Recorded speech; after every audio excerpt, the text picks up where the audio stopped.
사랑하는 성도 여러분, 평안하셨습니까? 7월 15일 화요일입니다. 함께 찬송가 546장 찬양하심으로 오늘의 말씀 시작하겠습니다.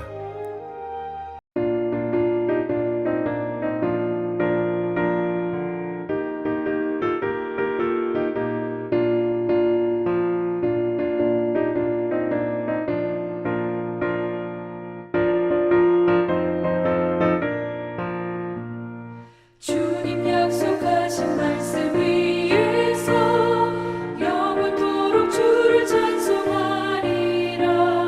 소리 높여 주께 영광 돌리며 약속 믿고 굳게 서리라.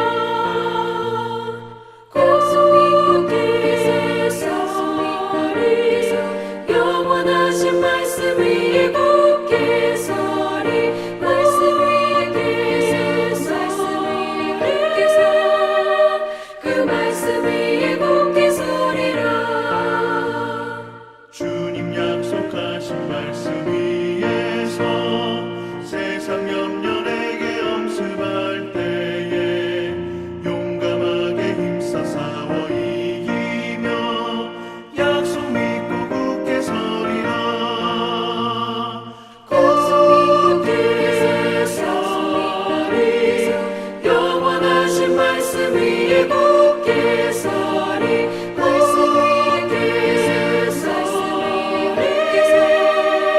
그 말씀 위에 굳게 서리라.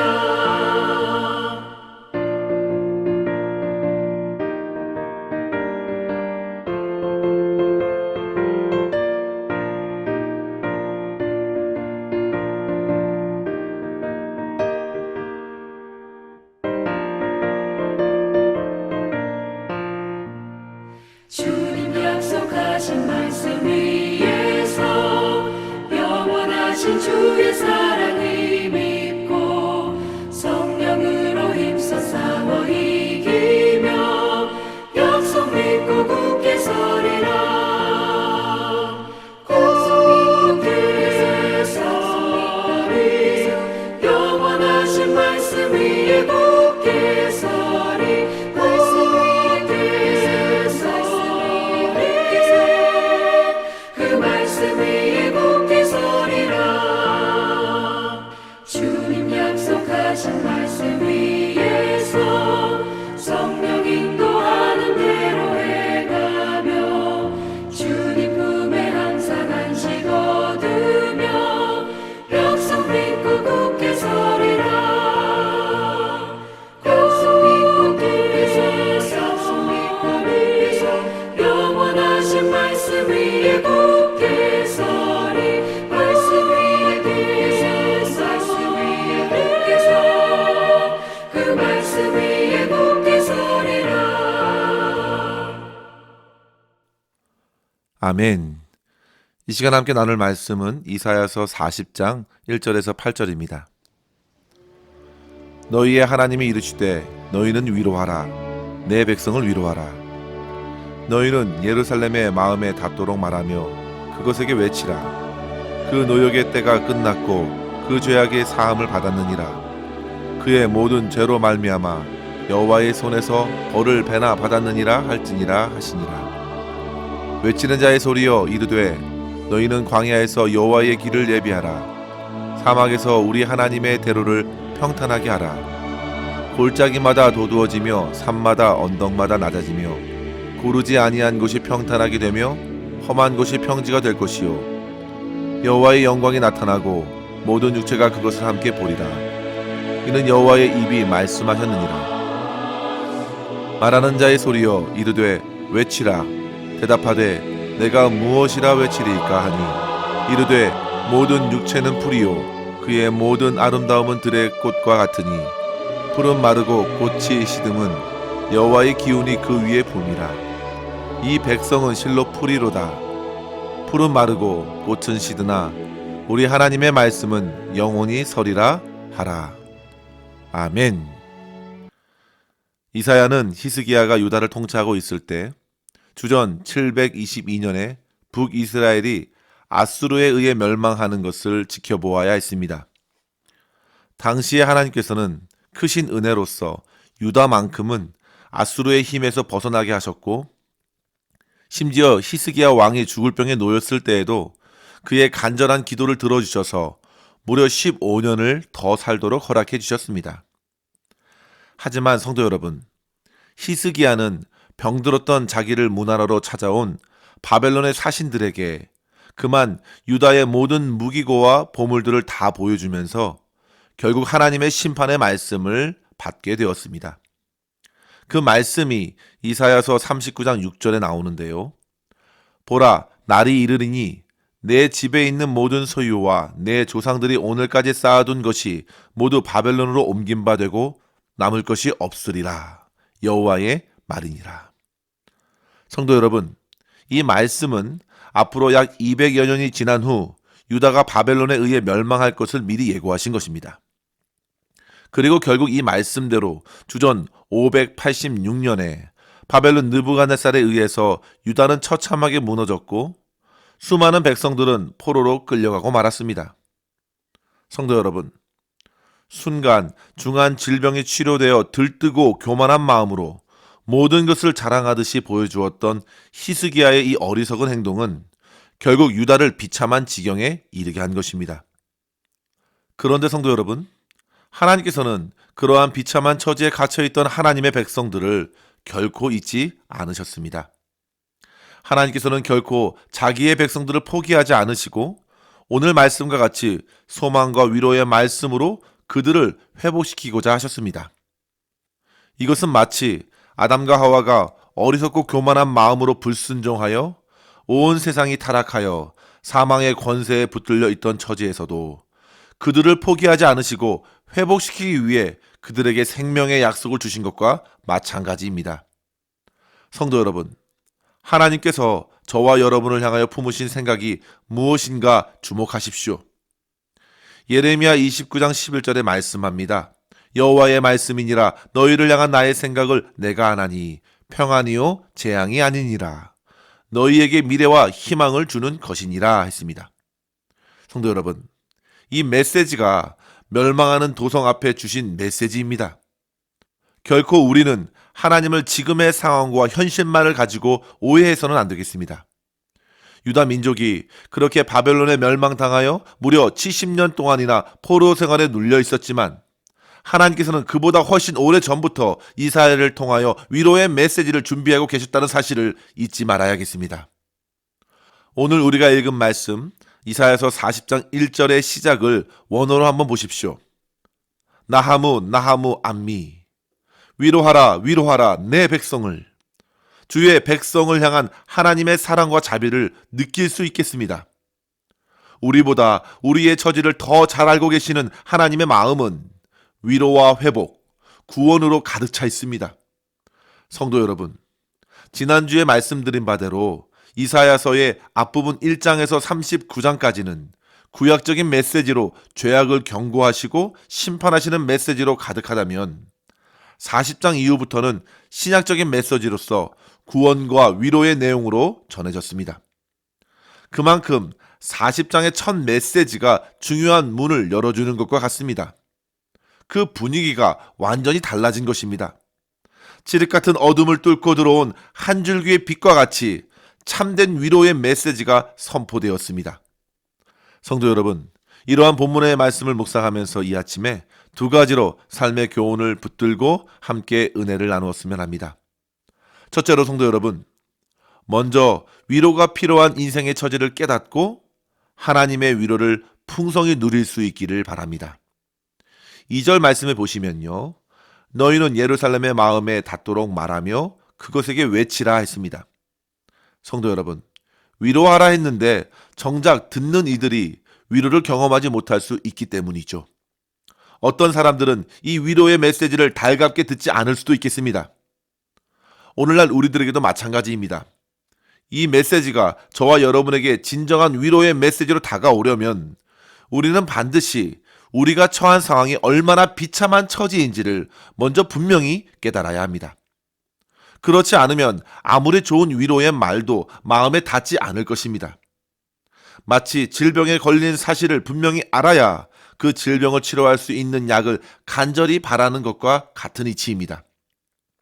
어느 누구도 자기의 비참한 처지에 대한 지식 없이는 결코 구원을 바라거나 구하지 않을 것입니다. 그래서 선지자들은 항상 먼저 듣는 이들을 향하여 그들의 죄악이 얼마나 큰지를 선포해 준 것입니다. 그들의 감추인 속 사정들을 빗댄 말씀으로 낱낱이 드러내면서 그들이 얼마나 심각한 처지에 있는지 직접 보게 한 것입니다. 당시에 바벨론 포로민들의 처지는 실로 고향과 민족과 나라를 잃은 울분에 차 있었습니다. 도저히 소망이 보이지 않던 세월을 보내야 했을 때에 찾아온 포로 귀환의 소식이 어떻겠습니까? 실로 큰 위로가 되었을 것이 분명합니다. 우리나라의 경우도 한번 보십시오. 일제 치하의 자유를 잃고 모진 고통을 받아야 했던 독립투사들에게 들려졌던 일본 패망의 소식은요, 광복을 기대하는 그들의 간절한 염원만큼이나 큰 위로와 기쁨이 되었을 것입니다. 그렇다면 저와 여러분의 인생의 분명한 처지가 어떠한가요? 오늘 본문의 말씀을 보십시오. 2절에 보시면요, 힘든 노역의 삶이 지속되는 것입니다. 그리고 무거운 죄악을 어찌할 수 없는 처지에 놓인 것이죠. 3절 말씀해 보시면 사막과 같은 메마른 현실을 걸어갑니다. 도저히 어디에 길이 놓여 있는지 알 수 없는 인생을 살아가는 것입니다. 인생은 곧 산과 골짜기가 가득한 험지입니다. 6절 이하에 보시면 말하는 자의 소리를 들어보십시오. 먼저 외친 소리는 모든 육체는 풀이요 그의 모든 아름다움은 들의 꽃과 같다 했습니다. 곧 말라버리는 풀과 같은 인생, 인생의 영광은 풀의 꽃과 같이 잠시 후에 떨어질 것입니다. 아무리 세상에서 사람들에게 인정과 칭찬을 듣는다 해도 금세 그 인생은 지나고 무너질 것입니다. 그리고 불꽃 같은 눈으로 모든 죄악들을 심판하실 하나님 앞에 서야 할 존재가 모든 육체입니다. 허무하고 소망 없는 죄인의 처지에 묶인 모든 인생들은 각자 자기의 처지를 정직하게 보고 다시금 오늘의 말씀을 들어야 합니다. 2절 말씀해 보십시오. 그 노역의 시대가 끝났다. 그 죄악이 사함을 받았느니라. 하나님께서 심판하실 죄악을 더 이상 묻지 않으시겠다는 선언입니다. 사형 선고를 받고 곧 형장으로 끌려갈 인생이 하루아침에 사면되어 풀려난다면 그 사람은 큰 위로를 얻을 것입니다. 사랑하는 성도 여러분, 주님의 위로의 말씀은 그와 같이 우리에게 기쁨이 됩니다. 나의 절망적인 인생에 참 소망이 됩니다. 이와 같이 우리에게 위로가 되시는 하나님의 음성을 저와 여러분 날마다 들으시고 참된 구원과 회복의 은혜에 늘 감사하면서 그 위로와 그 은혜 안에 평안과 자유를 누릴 수 있는 저와 여러분 될 수 있기를 주의 이름으로 간절히 축원합니다. 둘째로 성도 여러분, 참된 위로자 되신 주 예수 그리스도를 바라보시고 주님의 다시 오심을 준비하시기 바랍니다. 하이델베르그 요리문답 첫 번째 질문은 이렇습니다. 사나 죽으나 그대의 유일한 위로는 무엇입니까? 이에 대한 대답은 사나 죽으나 나의 몸도 영혼도 나의 것이 아니요 나의 신실하신 구주 예수 그리스도의 것입니다. 그는 보혈로 나의 모든 죄값을 다 치르셨고 나를 마귀의 모든 권세에서 구원해내셨으며 하늘에 계신 나의 아버지의 뜻이 아니고서는 머리털 하나도 떨어질 수 없도록 과연 모든 것에 합력하여 나의 구원을 이루도록 나를 보존시켜 주십니다. 사랑하는 성도 여러분, 우리의 인생의 참된 위로는 주 예수 그리스도가 되십니다. 주님으로 인하여 모든 것이 회복되었기 때문입니다. 하나님과의 무너진 관계가 회복되었습니다. 예수 안에서 용서하지 못할 관계는 없습니다. 예수 안에서 우리는 영원한 생명을 누리게 됩니다. 그래서 예수께서 저와 여러분을 붙들고 계시는 한 어느 누구도 우리를 해할 수 없겠습니다. 로마서 8장 35절에 보시면 누가 우리를 그리스도의 사랑에서 끊으리요? 환난이나 공고나 박해나 기근이나 적신이나 위험이나 칼이랴. 죄와 사망에 눌렸던 우리를 건지시고 하나님 나라의 유업을 받아 누릴 자로 회복시켜 주신 우리 주 예수 그리스도의 그 놀라우신 은혜에 우리는 오늘도 감사와 찬양을 올려드릴 수밖에 없습니다. 성도 여러분, 오늘 본문 8절의 말씀을 보시면 풀은 마르고 꽃은 시드나 우리 하나님의 말씀은 영원히 서리라 하라 하신 이 말씀이 곧 육신이 되어 우리 가운데 거하심에 그분이 그리스도 예수가 되십니다. 주님께서 그렇게 이 땅에 위로자로 오셨습니다. 그리고 주님의 오심을 세례 요한이 당시의 백성들을 깨우며 맞이한 것을 한번 생각해 보십시오. 광야에 외치는 자의 소리로서 세례 요한은 바로 사람으로 오신 예수 그리스도의 길을 준비했습니다. 마지막 구약의 선지자로서 세례 요한은 예수님을 직접 가리켜 보라 세상 죄를 지고 가는 하나님의 어린 양이로다 외쳤습니다. 주 예수 그리스도를 가리켜 증거하면서 그 시대에 가난하고 억눌린 사람들을 깨워 위로의 주님을 만나게 했습니다. 5절 말씀해 보시면요. 여호와의 영광이 가득한 주님을 보게 하였고 영접하였고 주님께서 부어주시는 모든 위로의 역사를 경험케 하였습니다. 사랑하는 성도 여러분, 이 약속의 말씀을 저와 여러분 또한 붙들고 참된 위로자 되신 주님의 위로를 풍성히 받아 누릴 수 있기를 주의 이름으로 간절히 축원합니다. 뿐만 아니라 다가오는 세대에 주 예수 그리스도를 담대히 전하면서 위로의 사람으로 살아갈 수 있기를 간절히 축원합니다. 그리고 더 나아가서 10절 말씀에 이른 대로 주 여호와께서 장차 강한 자로 임하실 것이라 했는데요. 그때에는 영원한 상급과 보응이 그 앞에 주어질 것입니다. 그 한없는 주님의 위로와 상급을 저와 여러분 기대하면서 오늘도 주님께서 다시 오실 그날을 준비하며 주님의 위로를 힘입고 나 또한 복음으로 다른 영혼들을 깨우고 주님의 위로를 증거하는 삶으로서 승리하며 하나님께 영광 올려드릴 수 있기를 주의 이름으로 간절히 축원합니다. 기도하겠습니다. 하나님 아버지 감사합니다. 오늘도 주의 말씀으로 소망과 위로를 얻고 하루의 삶을 시작하게 하시니 감사합니다. 아버지 하나님, 우리의 참된 위로자 되신 주 예수 그리스도만을 찬양하게 하여 주시고 주께서 부어주신 십자가의 사랑과 은혜를 힘입고 우리가 비록 이 땅에 발을 딛고 살아가지만 세상에 속한 자가 아니라 주 예수 그리스도께 속한 자임을 깊이 깨닫고 하나님 나라의 백성으로 담대히 믿음으로 살아가게 하여 주시옵소서. 여전히 우리 주변에는 온갖 죄악 가운데 붙들려 소망 없는 자처럼 살아가는 이들이 참으로 많사오니 주님, 주님의 마음으로 저들을 위해서 기도하게 하여 주시고 할 수 있는 대로 주님의 사랑과 자비로 저들을 섬기게 하여 주시고 위로하게 하여 주시며 주 예수 그리스도를 전할 수 있는 축복의 통로로서 오늘을 살아낼 수 있도록 역사하여 주시옵소서. 오늘도 우리의 모든 삶을 주님의 선하신 손에 온전히 의탁하옵고 감사드리며 우리 구주 예수님의 이름으로 간절히 기도하옵나이다. 아멘. 사랑하는 성도 여러분, 오늘도 주님과 함께 승리하시기를 바랍니다. 감사합니다.